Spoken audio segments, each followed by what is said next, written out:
2 বছরের অচল অবস্থা কাটিয়ে শিগগিরই চালু হতে পারে মালয়েশিয়ার শ্রমবাজার।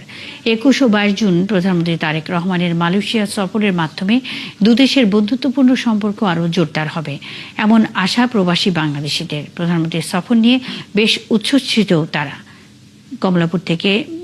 কুয়ালালামপুর থেকে আরও জানাচ্ছেন সহকর্মী মোস্তফা ইমরান রাজু। ক্ষমতা গ্রহণের পর প্রথমবারের মতো বিদেশ সফরে দেশের গুরুত্বপূর্ণ ও দ্বিতীয় বৃহত্তম শ্রমবাজার মালয়েশিয়ায় যাচ্ছেন প্রধানমন্ত্রী তারেক রহমান। সম্প্রতি এমন খবরে উচ্ছ্বসিত মালয়েশিয়ায় থাকা প্রবাসী বাংলাদেশিরা।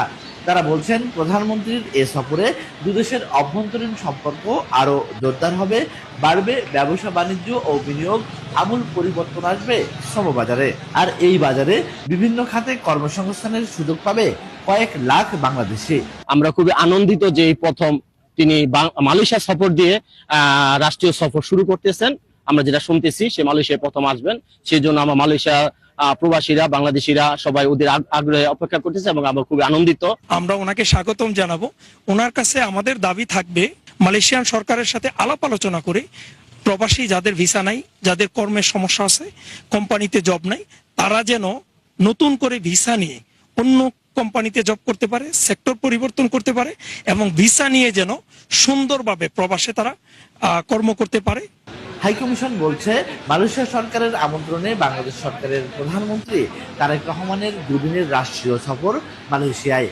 এরই মধ্যে আনোয়ার ইব্রাহিম সরকারের পক্ষ থেকে কুয়ালালামপুরের বাংলাদেশ মিশনে নিয়মিত যোগাযোগ করা হচ্ছে। রাষ্ট্রীয় পর্যায়ে বৈঠকের পাশাপাশি প্রবাসীদের কথা শুনতে বাংলাদেশি কমিউনিটির সঙ্গেও বৈঠক করার কথা আছে প্রধানমন্ত্রীর। প্রধানমন্ত্রী তারেক রহমানের এ সফরে শ্রমবাজারে দৃশ্যমান পরিবর্তন আসবে, কমবে অভিবাসন ব্যয় আর বাড়বে ব্যবসা বাণিজ্য ও বিনিয়োগ, এমনটি প্রত্যাশা মালয়েশিয়া প্রবাসী বাংলাদেশিদের।